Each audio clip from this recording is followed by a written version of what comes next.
What's going on, guys? This is Steve with the MMA Minute, and today we are breaking down the early line movers. That's where we're tracking early line movements so you can get ahead of the trends and cash in on the right side because we know, especially in the MMA world, these lines move like wildfire.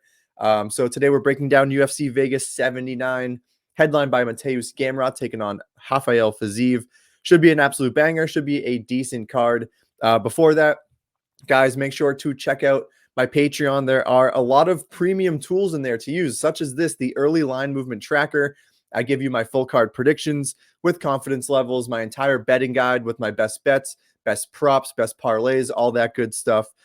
Just tools that you can use throughout the week to make the best betting decisions going into the weekend, betting on these fights this weekend and also just all future events. So make sure to check that out. Link is in the description. And let's get right into it. I'll make that screen a little bit bigger for you guys. We have Fiziev taking on Gamrot. Fiziev opens minus 140, currently minus 160. Gamrot plus 120, currently plus 135. So just 3% movement going towards the Fiziev side and not really too much questionable activity there. I do think Fiziev has that takedown defense, has the 5-round cardio, has the striking edge for sure. So if he stuffs the takedowns of Gamrot, it should be his to win. So probably something you want to keep an eye on. Probably want to get on that early now before the fan favorite Fiziev starts to take over here. Co-main event, Bryce Mitchell, Dan Ige. Mitchell opens minus 200, currently minus 180. Ige plus 160, currently plus 150. So again, small movement here, just about 2% both ways. But that money is coming in on Dan Ige, who is an absolute dog. I do expect this line to tighten as the week goes on because Mitchell coming off a loss, Dan Ige coming off an impressive win.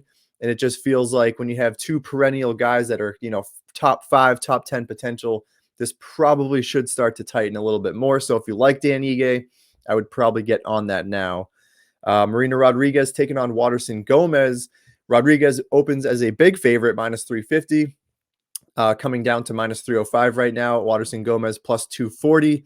Have her as plus 245. Obviously, that is a typo, but definitely the money is coming in on Waterson Gomez. Rodriguez, as we said, opened as a big favorite, and she just has a knack for keeping fights closer than they probably should, even though she is a phenomenal striker, probably better than 98% of the division.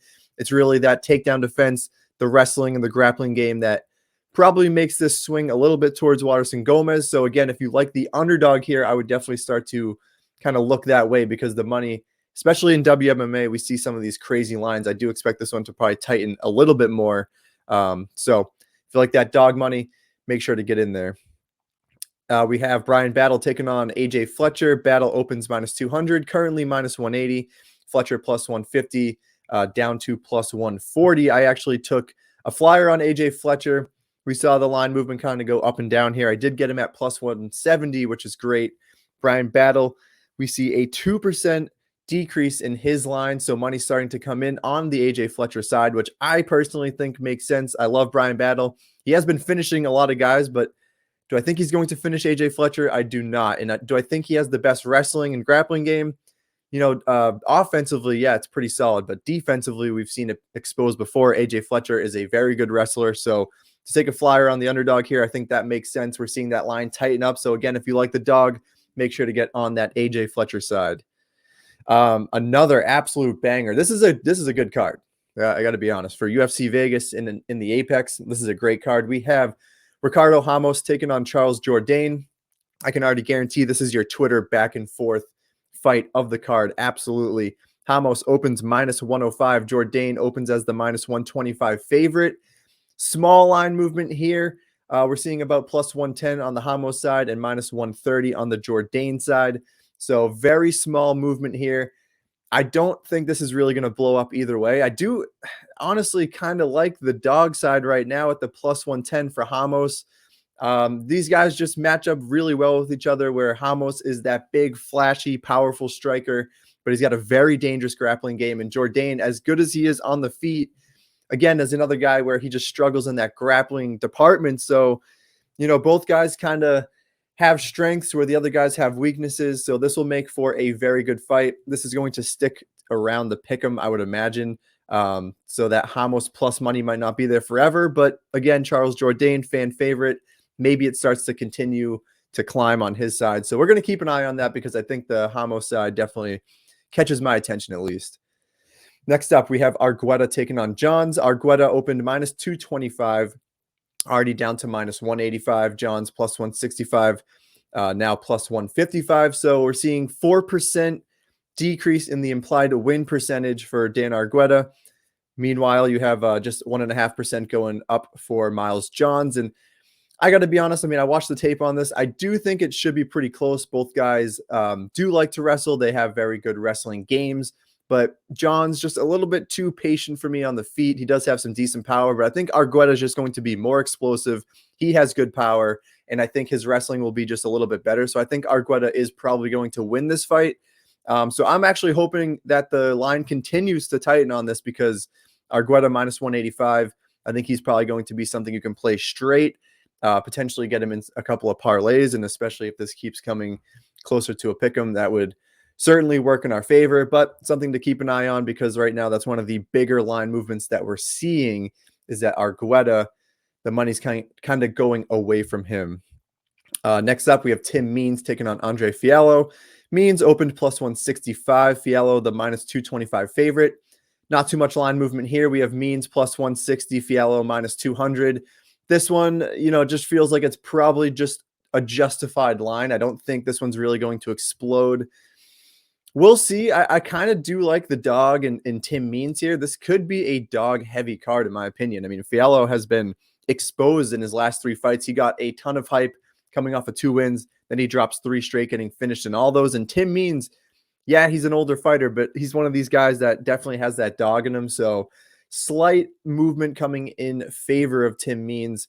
We'll definitely keep an eye on that, but I don't really expect this one to move too much. We got Jacob Malkoun taking on Cody Brundage. Malkounov minus 450, now minus 485. Brundage plus 300, now plus 370. Again, those odds probably seem a little bit off. I don't think Brundage would jump up that much. But money definitely coming in on the Malkoun side. He already opened as a massive favorite. I don't know how far this one's going to run, but if you're looking to probably parlay Malkoun, this is the time to do it. Minus 485. That's already a price tag where it's kind of questionable, but I expect that one to continue to run because, I mean, Brundage has a solid 2.5, 3 minutes of cardio, and he's very dangerous at that. But after that, it absolutely falls off a cliff. Wrestling advantage definitely goes to Malkoun as, a consistent 3-round fighter. So again, line movement definitely is probably going to continue onto the Malkoun side. If you're looking to parlay him, I would definitely get in on that right now. Next up, Muhammad Usman taking on Jake Collier. We have Usman minus 150, now minus 165. Collier plus 110, now plus 140. So a lot of movement actually going on the Usman side here.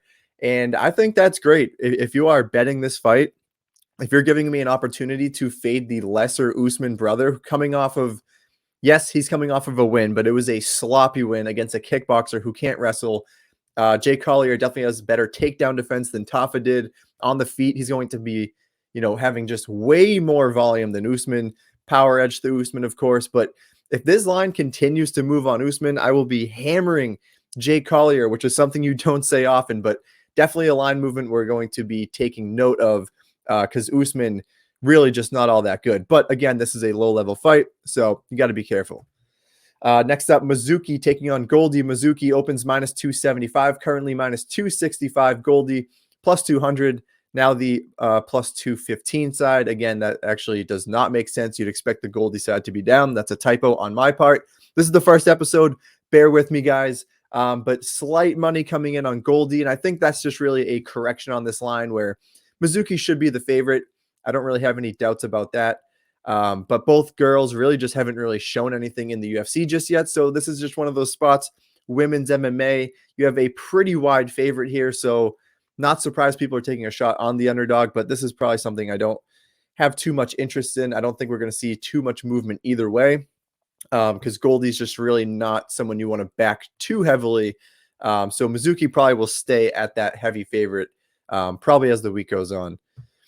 And the last fight, we have Tamirez Vidal taking on, I forget her first name, Hendon She's the older fighter here, but Vidal much younger, minus 200, ballooned up to minus 250 already. Hendon plus 150, now plus 205. So this is probably without a doubt the biggest line movement that we've seen so far. Vidal getting about a 5% increase in her win probability. Meanwhile, Hendon drops 7% of that win probability. So, again, this is a low-level women's MMA fight, and we're getting a big favorite in Vidal, who is relatively unproven. She is pretty dangerous, has pretty good power in the hands, has pretty good submissions on the ground. But overall, I'm not too impressed with her game. It's just really Hendon, 34 years of age, fighting in the UFC now for, I believe, what is the first time. And so she's facing a low level of competition. Vidal's probably getting propped up here. I'm not touching it personally, but again, this is a spot where if you want to parlay her, Vidal the favorite, this is something where you want to get in now. And that's pretty much it, guys. We're not seeing too much huge movement here, but we're going to continue to follow these lines, and I'll have my Friday line inputted, and we'll get what the actual overall changes on some of these opening lines. So if you want to see that, again, make sure to check out the premium content. A link is in the profile, and that's going to be on my Patreon account. And that will do it for today's episode. And make sure to check in Wednesday. I'm going live. I'll be doing my full card predictions on there. We should have Dana White's Contender Series predictions on the channel coming out probably later today. Just a lot of content coming out weekly now. So thanks for tuning in, guys, and we will see you next time.